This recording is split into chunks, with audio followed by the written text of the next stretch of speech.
Buenas tardes, ¿me escuchan? Doctora, buenas tardes. Buenas tardes, chicos. Bienvenidos a su nuevo año académico, que todavía continúa siendo virtual. Me voy a presentar. Yo soy la doctora Erika Noriega. Soy médico reumatólogo del Hospital Almenara. Este es el tercer año que estoy dictando la asignatura en la Universidad Federico Villarreal. Hasta el año pasado estuvimos junto con la doctora Pilar Alzamora, pero parece que ahora ha habido algún problema con sus contratos. Entonces, bueno, estamos esperando que se regularice para que también nos apoye con las presentaciones. Conmigo van a tener a cargo la asignatura de semiología y la rotación de semiología general, que básicamente consiste en que aprendan a redactar historias clínicas. Ya que nosotros no tenemos un segmento como tal de reumatología en semiología, utilizamos la parte de semiología general para reforzar historias clínicas relacionadas a lo que van a ver más adelante en su rotación de reumatología. Ahora, tengo entendido de que son dos grupos. Un grupo está conmigo, que son 7 y creo que están todos. Y el otro grupo es con el doctor Mirsin, que creo que son 8. Nos tenemos que reunir de lunes a viernes al menos una vez y debemos de desarrollar las prácticas que ya junto con la delegada nos iremos poniendo de acuerdo para ver cómo se van a ir desarrollando. Y también conmigo tienen que desarrollar 3 seminarios, que también se los voy a alcanzar con la delegada. ¿Tienen alguna pregunta? Sí, doctora, buenas tardes. Soy la delegada. Mis compañeros que les toca con el doctor Mirsin me comentan que estaban pensando que las teorías eran de todos juntos y veo que somos 7 acá, o sea, los que pertenecemos a su grupo. El doctor Mirsin, el delegado del doctor Mirsin se tiene que comunicar con él para hacer sus teorías. Realmente como hemos empezado tan rápido y de un día a otro y de forma muy brusca, porque el año pasado no lo trabajamos así. El año pasado la parte de semiología general, nosotros mismos hacíamos teorías y prácticas, o sea, asumíamos todo el grupo. En la parte de reumatología y de medicina como tal, sí nos hemos dividido todas las teorías. Por ejemplo, eran 12 teorías y como éramos 3 docentes, con la doctora Alzamora hacíamos 4 ella, 4 yo, y los docentes invitados hacían entre ellos 2 cada uno, que era lo que faltaba. Pero en la primera parte sí lo hicimos, porque son realmente cosas simples, ¿no? Sí, cada uno desarrolló sus teorías y sus prácticas. Ok, doctor, entonces los voy a comunicar a mis compañeros. Realmente no debería haber diferencia en las teorías que se brindan. De repente sí en la práctica, porque bueno, va a depender mucho de las estrategias que utilice cada docente, pero las teorías son las mismas, ¿no?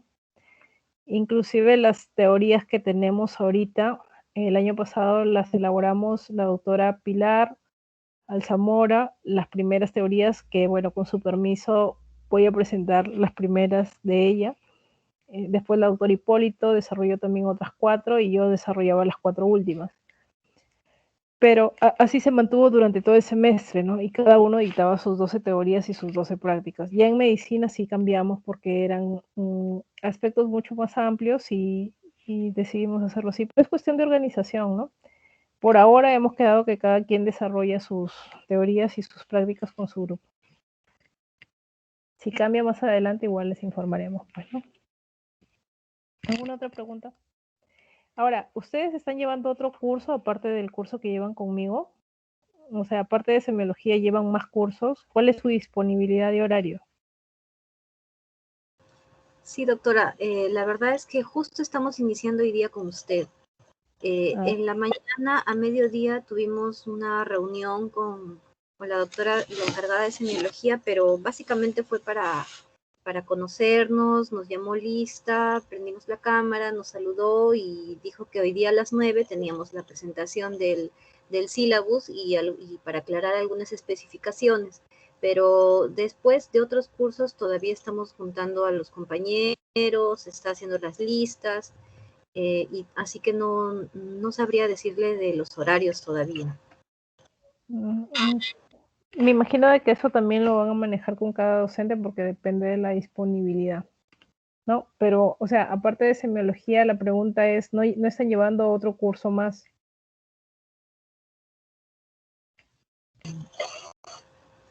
Ahorita hemos empezado, como le digo, con usted. Tenemos pendiente de empezar ética, historia de la medicina, patología clínica y así un par de cursos más, pero no tengo los horarios ahora. Entonces aprovecharemos todo lo que podamos antes de que sea más pesado para ustedes, ¿ya? Esta parte de semiología general realmente no es tan complicada, pero sí requiere que ustedes lean y que preparen las tareas que les vamos dejando. Bueno, para no dilatar más esto, vamos a empezar con la primera presentación. Creo que ya mi pantalla se está compartiendo, ¿verdad? ¿Sí me escuchan, no?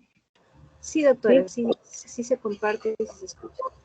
Ya, entonces vamos a empezar con esta primera sesión que es una introducción a la semiología. Y quiero que sepan que semiología viene a ser el conjunto de síntomas y signos que lo que busca es llegar a un diagnóstico para finalmente poder darle un tratamiento al paciente. Entonces, en el índice de tablas o contenidos de esta presentación vamos a tener lo que considera la entrevista médica, la relación médico-paciente, la importancia y definición de la historia clínica, las características de la historia clínica, los objetivos, las partes de la historia clínica, la semiología médica como tal, y vamos a llegar hoy a espectroscopía, incluyendo fases y signos destacados. Bueno, con respecto a la entrevista médica, va a consistir, o el objetivo de una entrevista médica es básicamente llegar a un diagnóstico. Y ustedes tienen que saber que el diagnóstico viene a ser un saber compartido. Es decir, para llegar a un diagnóstico no solamente va a depender de toda la información que tenga el médico, sino también va a depender de la información que nos brinde el paciente. Así también podemos referirnos al tratamiento. El éxito del tratamiento no va a depender solo de las indicaciones que tenga el médico, porque si no tenemos la cooperación del paciente, finalmente el tratamiento no va a ser óptimo. Ahora, en el acto médico se incluye no solamente el interrogatorio, sino también el examen físico. Para tener un buen examen físico es fundamental de que ustedes tengan una buena anamnesis o establezcan un buen rapport con el paciente. Es importante que saluden, es importante que se presenten, es importante que se gane la confianza del paciente y de esa manera encaminar nuestra búsqueda de la hipótesis diagnóstica. Ahora, ¿por qué es importante una historia clínica? Bueno, como ya lo hemos dicho, básicamente porque nos va a ayudar a llegar al diagnóstico, pero también nos va a ayudar a obtener información sobre el estado de salud de las personas, va a permitir registrar de forma cronológica el estado de salud de las personas y los principales actores van a ser tanto el médico como el paciente. Con respecto a la definición, la historia clínica va a ser un documento médico donde vamos a consignar la evaluación semiológica de los pacientes que tenemos. Es importante que la descripción sea de forma cronológica. Tengan en cuenta que se recogen datos desde el nacimiento del paciente hasta su muerte si esta llegara a suceder mientras se encuentra en un establecimiento de salud. Tienen en cuenta los antecedentes y la evolución de toda la enfermedad. Va a tener ciertas características. Tienen que saber que la historia clínica es confidencial. Uno no puede tomarle foto a la historia clínica y repartirla o sacarla. Debe ser integral, debe ser secuencial o tener un orden, debe ser racional. Cada paso que damos tiene que estar basado en un razonamiento clínico. Debe estar disponible por si alguien lo solicita, y cuando hablo de alguien puede ser el paciente, familiares, otros médicos o fiscalía, etcétera. Y debe ser obligatoria en todo establecimiento de salud, desde una consulta particular hasta un hospital de cuarto nivel. El objetivo de la historia clínica va a ser básicamente médico asistencial. También puede tener como objetivo la docencia, que es como lo vamos a emplear nosotros. Va a evaluar el control de la calidad para ver si los pasos que se siguieron fueron los correctos. Y aquí se refiere básicamente a las auditorías. Va a tener una función administrativa, una función de investigación y médico-legal también. La historia clínica se dice que debe ser legible, íntegra, precisa y elegante. Con respecto a la parte de lo legible, por ejemplo, en eSalud ya tenemos las historias clínicas electrónicas, entonces todas ellas ya son legibles, porque muchas veces cuando eran redactadas a mano eran a veces difíciles de comprender. Con respecto a las partes de la historia clínica, ella va a tener a la anamnesis, al examen físico, al diagnóstico, al tratamiento, la evolución. Cuando hablamos de formatos especiales nos referimos a las interconsultas, a los exámenes de laboratorio o exámenes imagenológicos o finalmente estudios anatomopatológicos y finalmente la epicrisis, que viene a ser el resumen de todo lo que se ha hecho con el paciente durante su hospitalización. En este gráfico vamos a tener las partes de la historia clínica. Como ya les dije, se va a dividir en anamnesis, examen físico, diagnóstico, tratamiento, plan de trabajo, la evolución del paciente, los formatos especiales y la epicrisis. Pero hay una primera parte que es lectoscopía. Lectoscopía no necesariamente se redacta en la historia clínica, pero sí va a ser la primera impresión que van a tener ustedes como médicos tratantes cuando tengan a un paciente frente a ustedes. Y deben de buscar en lectoscopía lo que sea más destacado para ustedes o lo que más les esté llamando la atención. Como por ejemplo, la edad aparente, el sexo del paciente, el hábito que tiene, la actitud, el estado de gravedad de la enfermedad o los signos que para ustedes sean más destacados. Dentro de la anamnesis, anamnesis significa interrogatorio, vamos a buscar datos de la afiliación del paciente, datos de la enfermedad actual, de las funciones biológicas, los antecedentes que se van a dividir en antecedentes generales, fisiológicos, patológicos o familiares. Vamos a hacer una revisión anamnésica por aparatos y sistemas. En el examen físico lo vamos a dividir en dos grupos, general y regional. Nosotros vamos a desarrollar en esta sección de semiología general el examen físico general, que va a incluir controles vitales, somatometría, que incluye peso y talla, el aspecto general del paciente, el sistema locomotor y piel y faneras. Y vamos a hacer énfasis en sistema locomotor porque eso es la base para que llevemos a cabo la otra rotación en medicina, que es en el segmento de reumatología. En el examen físico regional vamos a llegar hasta cabeza y cuello, y el resto, que es tórax, cardiovascular, abdomen, tracto rectal, genitourinario y neurológico, lo van a ver con las otras especialidades. Vamos a hacer también en la práctica diagnóstico, tratamiento, plan de trabajo, evolución y epicrisis. Ahora, como ya les señalaba, semiología médica va a incluir las manifestaciones de enfermedad que se dividen en síntomas y signos. Los signos son objetivos. Eso quiere decir que los podemos verificar en el examen físico, ya sea mediante la inspección, palpación, percusión o auscultación. En cambio, el síntoma es subjetivo, es decir, es referido por el paciente. Por ejemplo, el dolor, ¿no? Un dolor de cabeza es un síntoma. Y un signo puede ser, por ejemplo, la taquicardia, porque lo podemos evidenciar mediante la auscultación. Ahora, ¿todos los síntomas son importantes? No, ustedes tienen que ser capaces de diferenciar qué síntoma es el más importante del que presenta el paciente. Hay muchos síntomas que van a ser banales o que no van a tener relación con el diagnóstico del paciente. Sin embargo, hay otros síntomas que pueden ser característicos o que nos orientan al diagnóstico, y estos son síntomas que son patognomónicos. Igual hay signos que también son patognomónicos. Y hay síntomas que van a ser específicos de un sistema o de un aparato, y síntomas generales que pueden ser que pueden estar asociados a diferentes patologías por aparatos. Por ejemplo, se podría decir que en el COVID-19 un síntoma patognomónico podría ser la pérdida de olfato y pérdida de gusto a la vez. Entonces, el síndrome viene a ser en sí el conjunto de síntomas y signos que van a existir. Entonces, el componente del estudio semiológico va a comenzar con lectoscopía, que es la primera impresión que van a tener ustedes del paciente cuando por primera vez lo ven. La anamnesis, que viene a ser en sí el interrogatorio, el examen físico, que se va a dividir en inspección, palpación, percusión y auscultación, y como ayuda podrían estar los exámenes complementarios. Tienen que tener en cuenta que la ectoscopía no siempre se registra en la historia clínica. La ectoscopía viene a ser la primera impresión que les va a dar el paciente cuando lo ve, cuando uno lo ve por primera vez. Es la primera observación rápida, global, metódica de las particularidades del paciente. Aquí, por ejemplo, ¿qué les parece en esa imagen a la ectoscopía ese paciente? ¿Algún voluntario? Y me dice su nombre.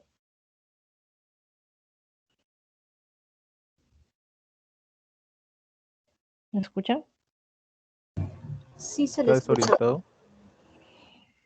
Ya, vamos a hacerlo en orden. A la ectoscopía, vamos a comenzar con sexo, edad, estado general, estado de gravedad, el entorno del paciente. A ver, creo que escuché a alguien. ¿Quién fue? ¿Pedro o Renzo?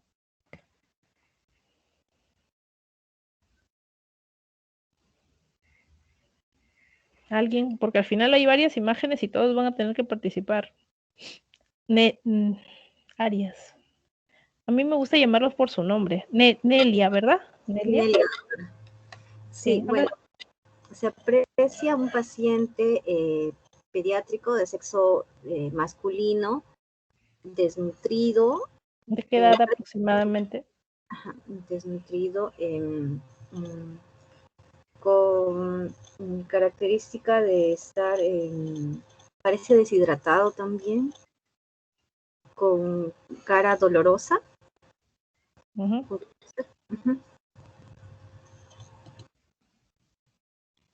¿Algo más?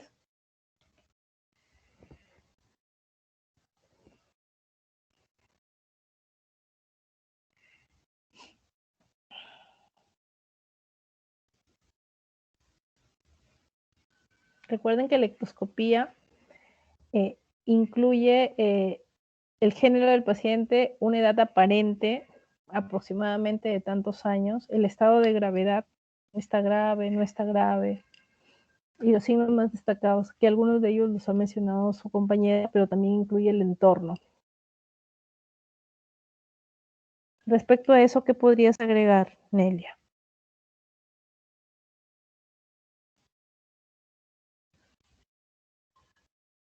A ver, estado grave. Sí, aparentemente sí. Tiene un estado de gravedad. Que viene acompañado de su familiar. ¿Qué podría ser? Bueno, no sé qué más podría ser, doctora. Recuerden el entorno, ¿ya? Aparentemente está en un entorno hospitalario. La actitud también parece estar en una, no llega a estar en posición de cúbito, ¿no? Sino más bien casi en posición semi-recostado. Miren la posición de su boca, como si tuviera problemas también para respirar. Entonces, esos pequeños detalles son detalles que deben de recoger a la ectoscopía. Recuerden consignar género, edad, estado de gravedad, signos más destacados y el entorno del paciente. Y esto es más o menos lo que vamos a desarrollar en esta parte. Entonces, la ectoscopía es importante porque les permite a ustedes tener una idea del grado de severidad del paciente.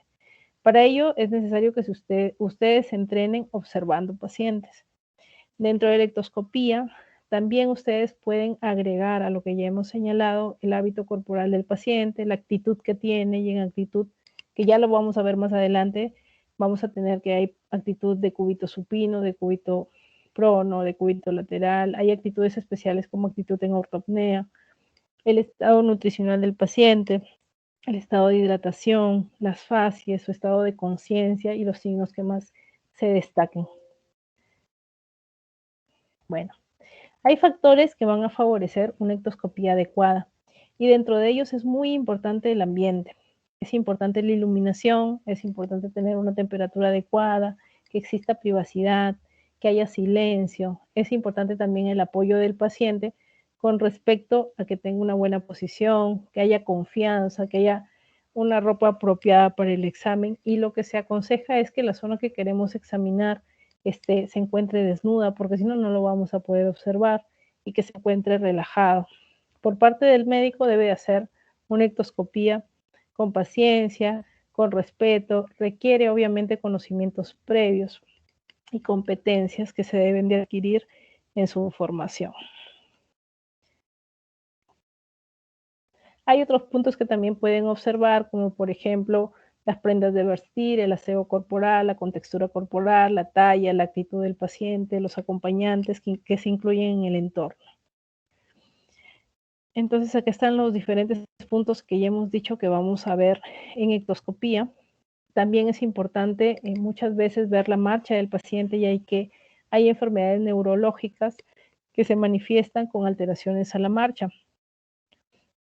Pero también señalar que no todo signo ectoscópico siempre tiene importancia y que no se debe forzar su búsqueda, ya que en ocasiones puede desorientar lo que se busca, que es un diagnóstico adecuado en la historia clínica. Hay diferencias entre lo que es la ectoscopía y el aspecto general. La ectoscopía los va a llevar a un diagnóstico presuntivo. Lo que les señalaba es que no se consigna en la historia clínica. Hay algunos que sí lo consignan, ¿no? Y pueden poner a la ectoscopía paciente con mal estado general. Se caracteriza porque es un examen que se hace rápidamente, va a requerir de mucha experiencia para su interpretación y es la primera parte de la historia clínica, ya que va a ser el primer contacto que uno tiene con el paciente. El aspecto general, por lo contrario, se va a consignar siempre y va a darse al inicio del examen físico y debe estar descrito en la historia clínica. Eso no sucede con la ectoscopía, ya que no siempre se describe en la historia clínica. Aquí, por ejemplo, ¿qué les parece la ectoscopía a esta paciente? Otra persona que no sea Nelia. Nelia, ¿verdad? Presente edema. ¿Quién me habló? ¿Héctor? Sí, doctora. Buenas tardes. Buenas tardes. Uy, se van, miren estas imágenes. Vamos a ponerlo para atrás. A ver, ay, se van todas. Ya voy a salir. Un ratito.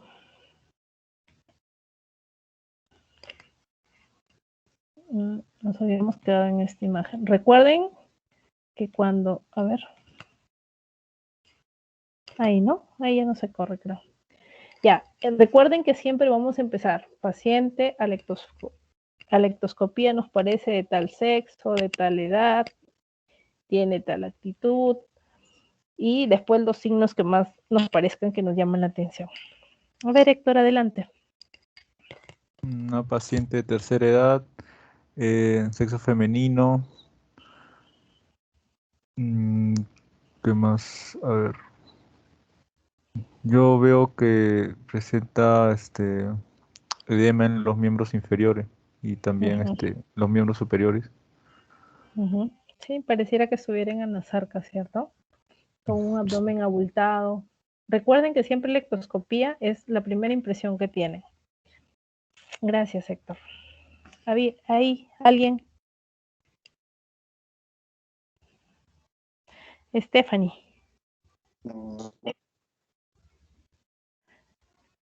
¿Qué te parece, Stephanie? Buenas tardes. Bueno, es una paciente de sexo femenino, de edad aparente de 25 años, con su signo más destacable sería, parece que tiene cianosis. ¿Y dónde parece que tiene cianosis? Sería en el rostro, en los labios, en las manos también, en los dedos. ¿Y algo más que les llame la atención?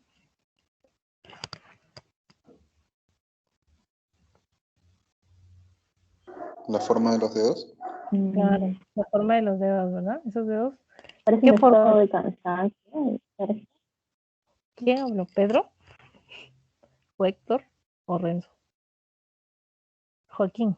No sé quién dijo la forma de los dedos. ¿Por qué la forma de los dedos? Tiene acropaquia, ¿no? Que es forma de palillos de tambor, que hace como, me orienta hacia una enfermedad pulmonar, ¿no? Crónica, ¿no? A una hipoxia crónica. Claro. Son esos pequeños detalles y solamente a la primera impresión que tengan del paciente, a la primera vista, ¿ya? Obviamente que esto es mucho mejor con el paciente en vivo, cuando ustedes hagan emergencia o cuando hagan consultas, pero dada la coyuntura, pues tenemos que hacer estas prácticas de forma virtual. De pronto también lo iremos adaptando con algunos videos u otras cosas. Aquí. Gracias, Joaquín. ¿Alguien?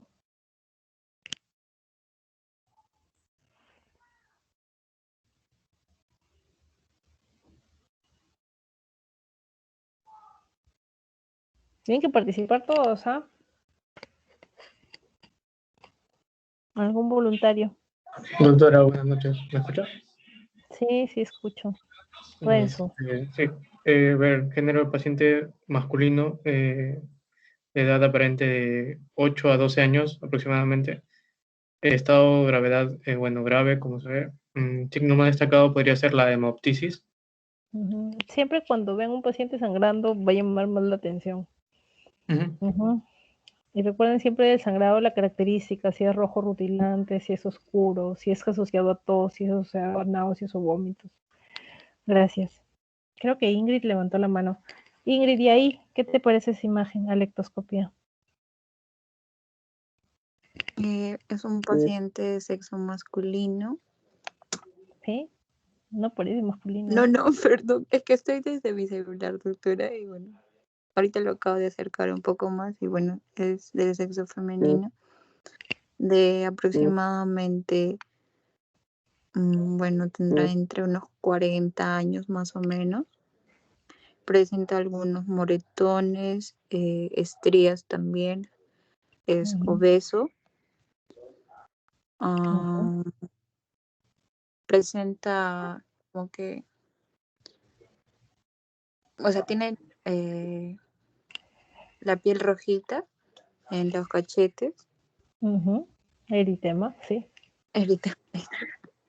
Estos últimos días que hemos salido han sido los más felices de mi vida. Recuerden que llama la atención su vientre abultado, ¿no? Y esta parte posterior también de la espalda como si hubiera una ojiva. La obesidad central. Muy bien. Gracias, Ingrid. Creo que se está filtrando algún sonido raro. Bueno, continuamos. ¿Y aquí qué les parece esas imágenes? Traten de no leer lo que dice, sino traten de verlo y llevarse una idea de qué podría presentar a lectoscopía ese paciente. Y recuerden siempre comenzar con sexo, edad, que son las cosas más sencillas, y después algunas características que les llamen la atención.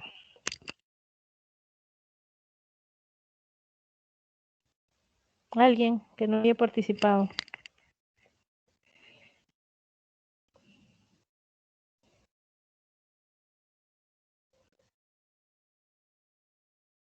Pablo. Sí, doctora, es una paciente de tercera edad, mujer, que tiene bueno, en su lengua, no sé qué signo tiene, pero para resaltar la imagen de la lengua, ¿no? Y no más. Parece que también tuviera manchas en la piel y un aspecto letargado, decaído, ¿no? Y acá. ¿Qué les llama la atención en la ectoscopía en esa paciente?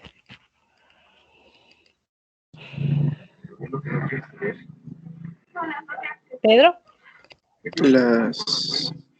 Las encías, ¿no? Bastante negruzcas que tienen, ¿no? Podría decir que es un Addison, quizás, pero me llama la atención la pigmentación, la hiperpigmentación que hay en todo el cuerpo, ¿no?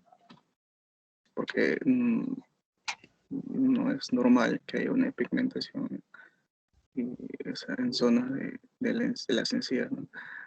Como encía de perro, pero algo así le llaman, ¿no? Tengo entendido. ¿Algo más, Pedro? Alectoscopía.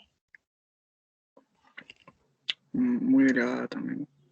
para su, bueno, aparentemente la presión está alterada, ¿no? Olvídense de los equipos que tiene el paciente.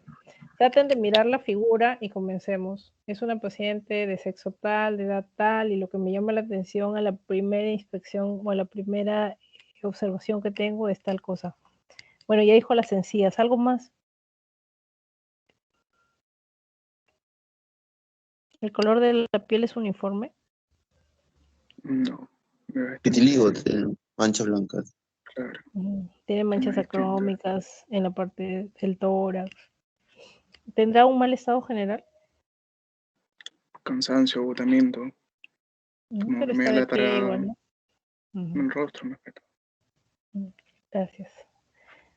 Aquí no salió todo el cuerpo del paciente, solamente colocaron su fascia porque ya vamos a empezar a ver fascias características. Por ejemplo, en este paciente hay presencia de edema a nivel periorbital, pero existen determinadas enfermedades que sí se caracterizan, son características de alguna enfermedad como tal, ¿no? Como por ejemplo ya lo señalaba una de sus compañeras con respecto a esta fascia en luna llena con presencia de eritema en la cara que nos puede hacer sospechar de una fascia cushingoide. La famosa fascia hipertiroidea que se caracteriza por la presencia de un exoftalmos bilateral. Y cuando veamos la descripción, porque nosotros también vamos a ver lo que es examen físico de la cara, nos vamos a dar cuenta de que los párpados deberían estar cubriendo al menos lo que es el iris, ¿no? Pero en estos pacientes existe retracción del párpado de tal forma de que la mirada llama la atención porque es común de un aspecto de terror. La fascia lúpica se va a caracterizar porque hay presencia de las llamadas alas de mariposa o el eritema malar a nivel de la región malar y dorso de la nariz, que muchas veces es palpable, ¿no? No solamente es eritema, sino también hay rash malar que se palpa, debería palparse. También pueden haber cambios en la pigmentación de la piel, como por ejemplo cuando hay una coloración amarillenta, podemos hablar de una fascia ictérica y recuerden que generalmente se asocia también al cambio de coloración no solo en piel, sino también en mucosas, como en los ojos de este señor, o también fascias que sean hiperpigmentadas, como la que nos señalaba su compañero a nivel de encías. Hay fascias pálidas, podemos ver también cianosis a nivel sobre todo de mucosas. También hay algunos nombres que se describen como fascias edematosas, sobre todo en las zonas como la región palpebral o fascias adelgazadas. Y muchas veces cuando encontramos combinación de varias fascias generales como la ictérica, adelgazada, hiperpigmentada, y que generalmente se encuentra en el paciente estigmas de daño hepatocelular y telangiectasias en el rostro que se manifiestan como arañas vasculares, podemos hablar de una fascia cirrótica, ¿no? En el caso de que sea un paciente que tenga una ictericia severa hasta manifestarse como un color verdoso, llamada ictericia biliverdínica, y en la piel además hay signos de rascado debido a pruritos, santomas, y también nos refiere a deposiciones de color blanco, como lo conocido como acolia, estamos hablando de una fascia colestásica. Y esta es la famosa fascia hipertiroidea, en la cual hay combinación de fascias generales, como por ejemplo una fascia adelgazada, una fascia ansiosa. Y recuerden que el hipertiroidismo se va a caracterizar por ser una enfermedad multisistémica en la cual hay pérdida de peso, nerviosismo, ansiedad, intolerancia al calor.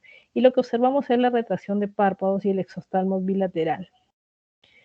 En el caso de la fascia hipotiroidea, se va a caracterizar también porque hay presencia de edema, hay palidez, se ve un paciente que nos manifiesta decaimiento o astenia, hay aumento de peso, hay intolerancia al frío, puede presentar alopecia, que viene a ser la caída del pelo, malarosis, que viene a ser la pérdida de las cejas, macroglosia y voz ronca. También vamos a tener fascias acromegálicas en las cuales va a haber un aumento de la mandíbula, lo cual conocemos con el nombre de prognatismo, además del aumento de las partes blandas que le dan al rostro un aspecto más tosco.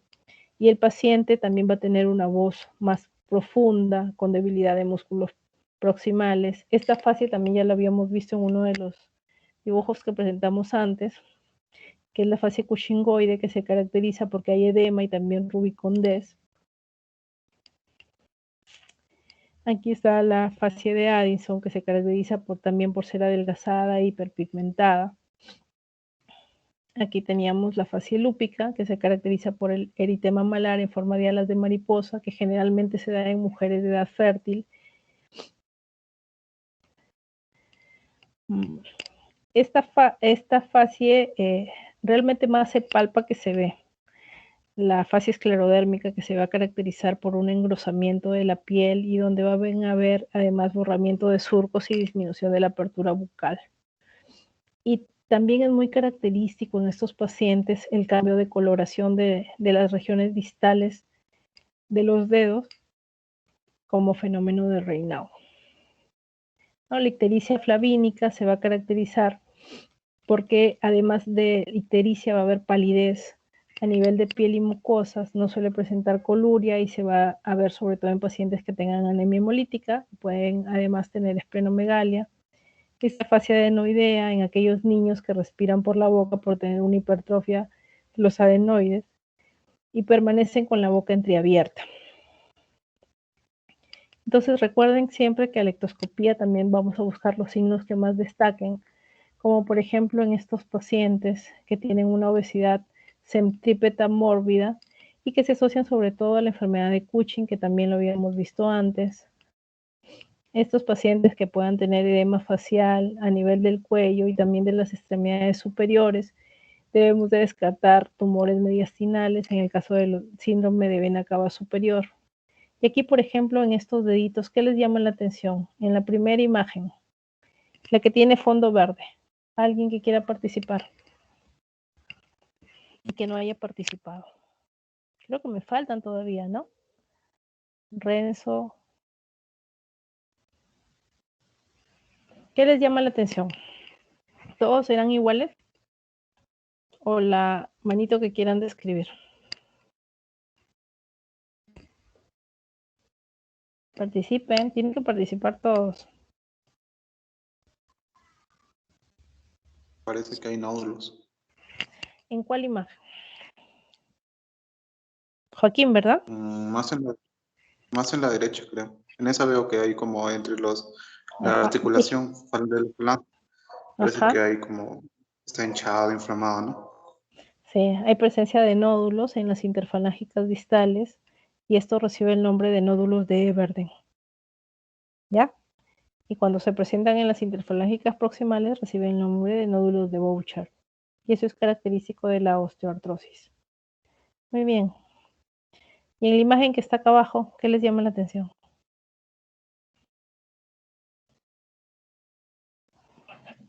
Los dedos en palillo de tambor.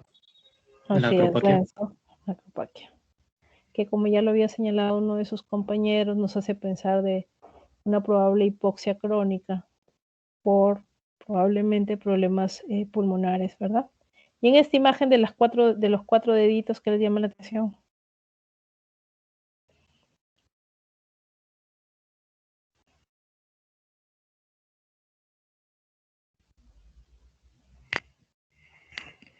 Me parece, doctora, que es lo que llamaban, ¿cómo se llama? El fenómeno de Raynaud, en el que mojas las manos en agua fría y se palidecen los dedos, o sea, se corta la circulación en esa zona. Muy bien. ¿Y cuántas fases tiene el fenómeno de Raynaud? ¿Alguien sabe?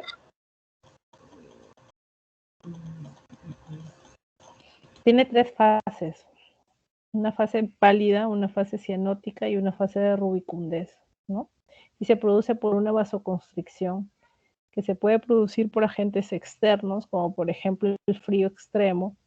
No se da en todos los pacientes, hay un porcentaje de pacientes que se relacionan con enfermedades difusas de tejido conectivo, como la esclerosis sistémica, el lupus, etcétera, pero también hay otros que pueden hacerlo fisiológicamente, sin que necesariamente tengan una patología de fondo. Y en la última imagen, en la primera, con fondo verde, ¿qué les llama la atención?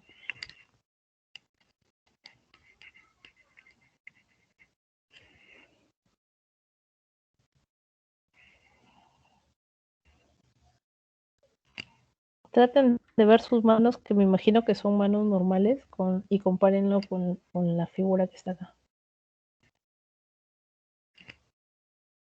Hay un poco de hinchazón y en las articulaciones pareciera que hay un poquito de eritema, más o menos, porque están bien rojitas.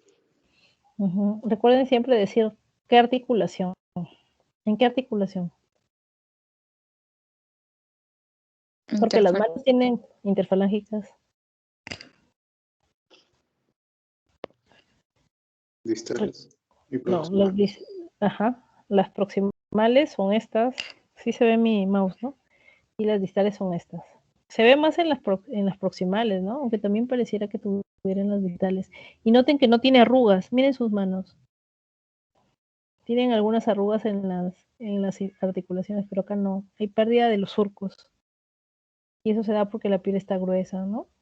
En los casos de esclerosis sistémica. Muy bien.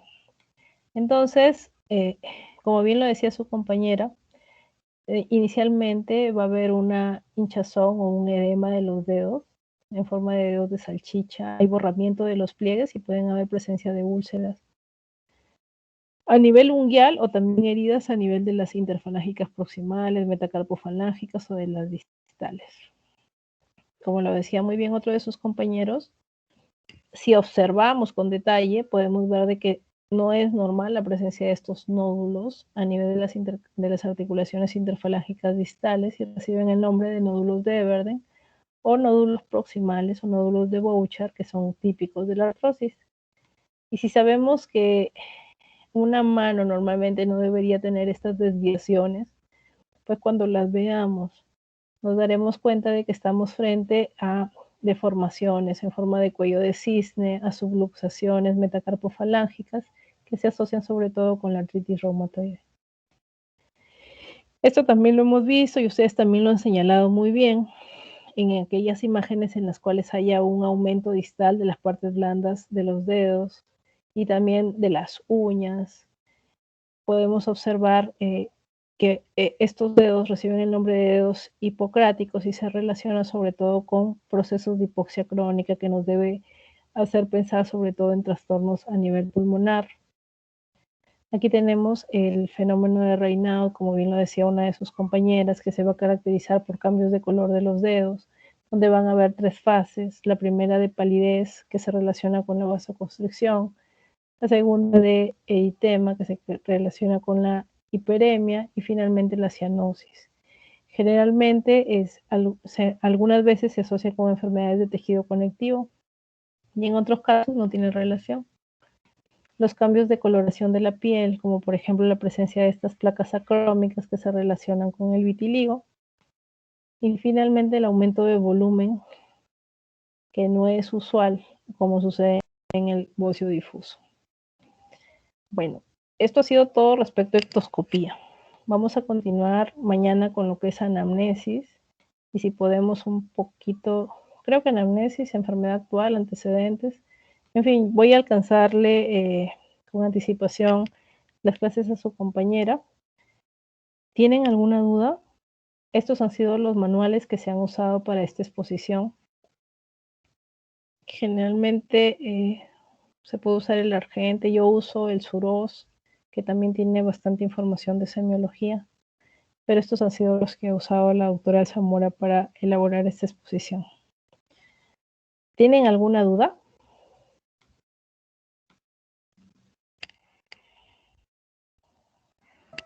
Todo claro, doctora.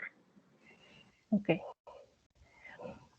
Mañana voy a crear la sesión más temprano, a las 7 de la mañana, y vamos a tratar de avanzar todo lo que podamos con las teorías para que ya ustedes comiencen a elaborar sus historias clínicas y hagamos la parte práctica.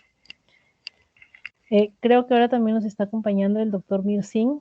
Él también nos va a ayudar con la parte de semiología general con el otro grupo. Y bueno, ya nos estaremos poniendo de acuerdo y tratando de enviarles las clases con anticipación para que ustedes tengan el material de nuestra parte y bueno, también ustedes tienen que ir leyendo porque van a haber muchos términos que van a ser nuevos y se tienen que ir familiarizando antes de empezar las prácticas cuando ya vayan a los hospitales. ¿Ok? Bueno, si no hay ninguna duda, voy a crear la sesión para mañana. ¿Puede ser temprano a las 7 de la mañana? ¿Están disponibles?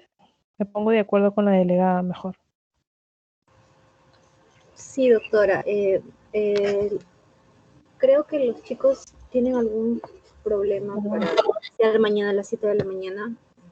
Ya, entonces nos ponemos de acuerdo por interno y ya vemos a qué hora es mejor. ¿Ya? Ok, doctora. Muchísimas gracias. Gracias a ustedes. Estamos